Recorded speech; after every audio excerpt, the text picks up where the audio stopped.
طيب منتخب سوريا فراس كنت عندهم اليوم؟ لا امس؟ بس اول يوم وصلت انا ما احب يعني اروح او اتدخل بشيء يعني ما يخصني، لكن دائما قريبين من الجهاز. كيف الوضع في المعسكر؟ والله الحمد لله الامور زينه، يعني انا اشوف انا متفائل بالمنتخب، ان شاء الله راح يقدموا مباراه زينه.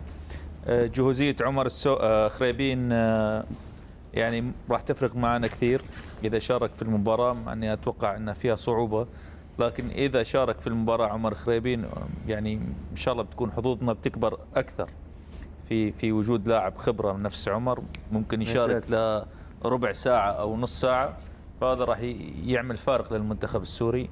الحماس موجود، الروح والرغبه عند المنتخب السوري موجوده. الفريق راح يلعب بتكتل دفاعي والاعتماد على الهجمات المرتده.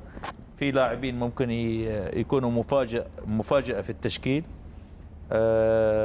لاعبين شباب صغار، فإن شاء الله بإذن الله بكرة يقدموا مباراة كبيرة. أنا متفائل في هالمنتخب وراح يعملوا شيء إن شاء الله بكرة في المباراة. توفيق إن شاء الله. أنا أشوف أبو جاسم هذه المباراة هي مباراة تحديد المركز الثاني من الآن، هي مباراة أوزبكستان وسوريا، لأني أظن والعلم عند الله أنه الهند غالبا أغلب المنتخبات بتاخذ نقاطها، ففرصة المنتخب السوري غدا بإذن الله لو انتصر على المنتخب الأوزبكي في ظني أنه بيكون إلى حد كبير كسبان لنقاط أو كسبان للمركز الثاني، مع العلم أني ما أطالب أمانة المنتخب السوري أنه يعني ينتصر على أستراليا، وبإذن الله أن هذا الشيء يصير.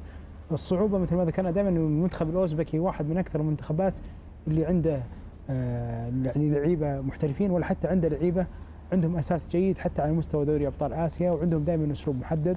لكن أقدر أقول يعني أنها بإذن الله ما تنام عينها تكون مباراة جيدة للمنتخب السوري، مع أني أرجع أعتقد أنها هي أهم مباراة في هذه المجموعة اللي هي بتحدد من هو صاحب المركز الثاني. عبد العزيز.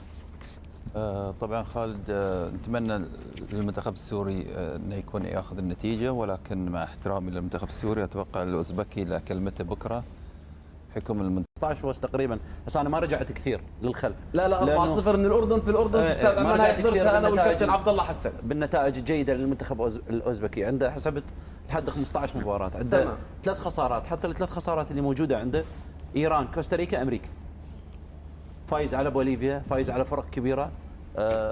انا في وجهه نظري عمان 3-0 بعد. واحد من افضل الفرق، وواحد من افضل الفرق اللي يجيك من الخلف بدون شوشره وبدون صوت عالي، وما تحس فيه الا انه هو موجود في دور الثمانيه وحتى في المربع الذهبي. منتخب متطور بشكل كبير، وحتى هذه المنتخبات اللي موجوده في سنترال اسيا ممكن بعد سنه سنتين 3 سنين صعب انك ما توصل على المربع الذهبي اوزبكستان. اقول في لحظه ممكن انه تحس انه كابتن نشأت هي القوه. احنا حكينا قوه الفرق المحترمه، مره ثانيه مش القيمه السوقيه. لا ابدا. قوتها ابطال اسيا، قوتها اللاعبين وين متواجدين، اللاعبين وين بيحتاجوا.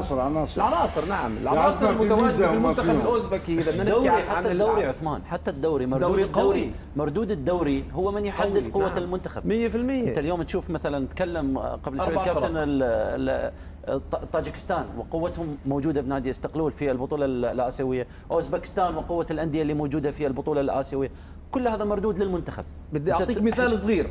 نساف الاوزبكي طلع ملحق مجموعه السد والشارقه والفيصلي، طلع ملحق، يعني المفروض شو يكون؟ رابع. هو اللي تاهل وتصدر المجموعه. هذا الفريق الرابع اللي طلع ملحق، فدليل انه هذا الفريق نساف اقوى من فرق كثير. فالفرق الاوزبكيه فرق متمرسه وفرق قويه جدا. لا ما خلينا من الفرق، هي مش الفرق، عناصر عندما تتوفر قد يكون فرق مال قويه معك لاعبين اجانب مش لاعبين محليين. لا وما بينهم وبين سوريا مش مختلفين في المدرسه في الاداء محليين. وما الجمل التكتيكيه اكثر بينهم لا مختلفين. كابتن احمد خلينا نتكلم راي حط راي بعدين كل واحد يحط رايه. وما في تشابه، ما في تشابه، فيهم تشابه في الجمل التكتيكيه. ما هي الجمل التكتيكيه؟ في الكره الثابته، الكره العرضيه، اجسام، القوه، الاحتكاكات، هذول الكره الثابته متميزين فيها الفريقين. نعم. اللي يفرق في هذا الفريق شفت انا اخر مباراه مع عمان انه وجد ضالته واللي ما كانت عنده كتكتيك. 3 في المقدمه السريعين، وهذا مشكله. اذا فريق انت تكتيكي تمتلك السرعه انت فريق خطير. مثل ما الماضي سرعة في التصرف ولا سرعة في الركض عشان نفهم. توصل الفكره. الكويت زمان والعراق هم فرق تكتيكيه عاليه، لما يكونوا اقوياء، لما يكون عندهم في المقدمه واحد سريع، تخيل عندهم اثنين، فيكون هذا فريق خطير وصاحب بطولة ويجي، لانه هو تكتيكيا اقوى. هذا الفريق اللي شفته مع فريق شقه دفاعي قوي، صار الثلاثه المقدمه سريعين بالكوره بدون كوره، وهذا مهم. هذا يميز، لانه كل فريق له مدارس، ما كل الناس زي بعض. يعني انت سوريا لو كان عندهم سرعات بتحصل فريق قوي، بس تجد واحد. عندك الاردن، انت عندك موسى 100% واحد. تخيل عند لا في الاردن في لاعبين سريعين في ثلاثه. في الاردن في 5 سريعين، بس انا بدي احكي لك عن المنتخب الاوزبكي الثلاثه ثلاثة السريعين يعني. المنتخب الاوزبكي الثلاثه السريعين. المنتخب السوري مش راح يترك له مساحات اصلا.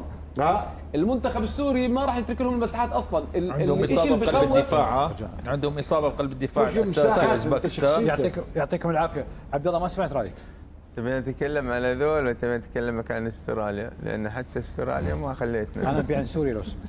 سوريا شوف هذه اذا ما عندك عن سوريا لا شوف سوريا هذه المباراة المحورية حق سوريا، نعم. والفاصلة تعتبر على المنتخب السوري انه يركز في هذه المباراة. احنا نقول نتمنى اكيد انه يفوز، بس نقول حتى لو ما فاز على الاقل ما يطلع خسران. لان فعلا المنتخب الاوزبكي من المنتخبات اليوم تصنفه في المنتخبات الاولى في اسيا، وشفناهم حتى الفرق في دوري ابطال اسيا. ترى يعني يقول اخوي احمد ان عندهم لاعبين محترفين، لا حصل حتى اللاعبين المحترفين في كل فريق واحد ولا اثنين ترى، لكن اكثر شيء معتمدين على لاعبينهم المحليين. بعدين يعني كل مقومات قوه اي فريق موجوده عندهم، الاجسام موجوده، الالتحام القوي متواجد السرعة. عندهم، السرعه موجوده، الانسجام، وفريق يعني تشوفه من الفرق الاوزبكيه. يعني احنا نتكلم عن الفرق، وهذه اكيد انه ينعكس على المنتخب. يعني في تقارب في الخطوط، في ان كان في الحاله الهجوميه ولا في الحاله الدفاعيه. فانا اقول ان شاء الله انه يفوز المنتخب السوري، ولكن المنتخب الاوزبكي منتخب انا اشوفه انه ممكن يروح حتى لدور الاربعه يعني. طيب. يعطيكم العافيه. اتوقع تفضل.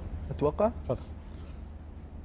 اتوقع المباراه بتكون تعادليه، رغم انا يعني بالنسبه لي منتخب اوزبكستان اشوفه فريق قوي جدا، وعمري ما شفته في حاله اني يعني سيئه في الفتره الاخيره هاي كلها. لكن على حسب متابعتنا لمنتخب سوريا في الفتره الاخيره والمباراه الاخيره، المباريات الوديه الاخيره، اعتقد ان عنده لعيبه ممكن يحصلون على نقطه مباراه باكر. ان شاء الله.